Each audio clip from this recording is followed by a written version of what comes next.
Hi, everyone. My name is Ann Gasper, and I'm the Public Education Coordinator for Donor Alliance. And today I'm joined with Melody Connett. And Melody is a donor's mother, and Melody's here to share her story about her daughter, Jill, today. Hi, Melody. Hello, thanks for having me. Well, thank you for being here. So just to begin, what do you want people to know about Jill? I think I'd like people to know that Jill was a fun-loving and compassionate young lady, someone who is deeply loved by her family even now. I'd like people to know she was at the cusp of her career as an elementary school teacher and that she loved those kids and that she is missed always. That's about it. As an elementary teacher, I mean, you make such a bond with the students that you teach. I bet she had quite a few connections with her students. She did, and she had some great stories. Wonderful.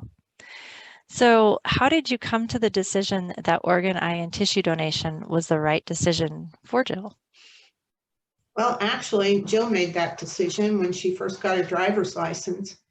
We had watched an ad campaign on TV by Donor Alliance explaining how organ donation could be beneficial. And we watched that, we discussed it, and she said, well, when I get my driver's license, that's what I'm going to do. And when she got her driver's license, that's what she did. And to quote her, she just said with shrugging her shoulders, why would you not? You know, that concept of why wouldn't you donate your organs is really alive in a lot of young people I talk to today who are getting their driver license.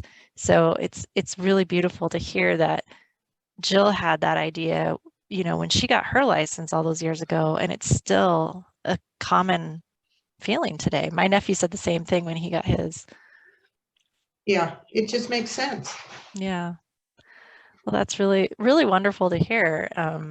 How did you feel as her mom when you had that conversation? Oh, it wasn't surprising. That's the kind of kid she was. Why Yeah. not? Yeah.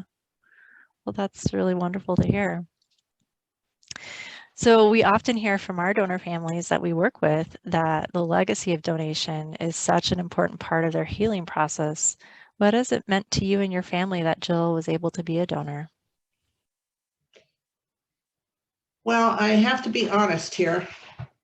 No one wakes up one day looking forward to losing a loved one just to make a complete stranger happy. That's just not how it works. Mm-hmm. But when the time comes, decisions do need to be made. That night at the hospital, which was the worst night of my life, I chose not to block Jill's decision to be a donor.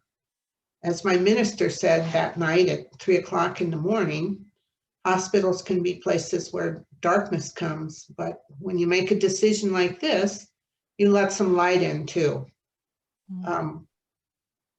Losing a child or someone younger than you takes away your connection to the future in many ways. Knowing that someone is alive, the result of that somewhat restores it. As a donor mother, it's difficult to find positive things on this walk through life, but knowing that Jill saved somebody's life and that she's alive today and enjoying life, and it really is just that simple. It was her decision that allowed somebody else to live. That's a huge help in getting through life. Yeah, I can't imagine when you said that takes away your connection to the future, that really resonated with me because I can't imagine that. And that's a really good way to put it, I think, and how that was brought back to you through the donation process.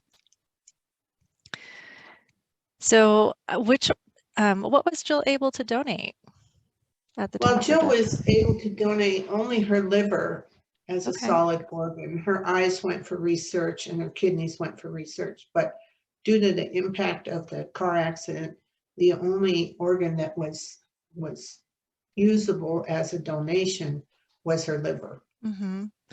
And have you been able to meet her liver recipient? Oh, yes, I have. That's That's one of the really rewarding things about this. So when Jill's accident happened, I sent a letter and a picture of Jill to Donor Alliance and asked them to forward it on to the recipient so that everyone could maintain their privacy. Well, they, I guess, did that, but I never heard from her. So I thought, well, there's nothing else I can do. And then one year at Wash Park in July at the annual donor dash, some friends of mine saw these two women walking with pictures of Jill on their back, and they were not wearing T-shirts like the rest of the team. So they struck up a conversation with these two strangers and said, "Why are you wearing this strange T-shirt?" And lo and behold, that was Jill's liver recipient, Carol, and her daughter, Kim. oh my Carol goodness. and I are friends now. In fact, we just had dinner together about 2 weeks ago, and we call each other every once in a while. And especially in these times of COVID, you always say, "Well, how's your health? How are you doing?" And she'll just say, "Jill's doing fine." And Oh, that's for 18 years now. So that's yes, I incredible. have a recipient, and she's a wonderful lady. That's just incredible. Not only how you ended up meeting her in that very informal circumstance, and I know you have a team in honor of Jill at our Donor Dash every year, but also that she's 18 years out from transplant and still doing well. That's just Oh, so wonderful to hear. she's made it through COVID. She's had all 3 shots. She's enjoying life. They took a cruise through the Panama Canal, and so she's a success story on that side, that's for sure. Yeah, absolutely. And to know that she's able to be there for her daughter too, I'm sure is Yeah, a blessing for you. yes. So my last question for you today, Melody, is what would you like our community to know about how liver donation saves lives? Well, I think in the first place, I'd like them to know that this works. I mean, and I'd also like to know what they perceive as barriers to registering to become a donor when the time comes. Um, I think I know one of the main reasons is because people say, well, they're not going to try as hard to save me if I'm a donor. If I'm not a donor, they'll try harder. And that's just not what I've heard from the science all the way through. But the things I'd like people to know is that every day is a gift, and we need to use it wisely and not put off big decisions like becoming a registered donor. Um, I kind of have my little spiel here that I like to close with, and it's a quote from the Jewish Pirkei Avot that sums up life for me, and I'd like to leave you with this thought. It is not your responsibility to finish the work, but neither are you free to desist from it. You don't have to finish it, but you can't ignore it. So I think the world would be a better place if we all thought about that from time to time, Mhm. not just in the donation area, but all of life. And that's basically all I have to say, but I appreciate you having me here. Thank you so much for sharing about Jill and um, her liver recipient, Carol. We really appreciate you taking the time today. Thank you. Absolutely. Take care.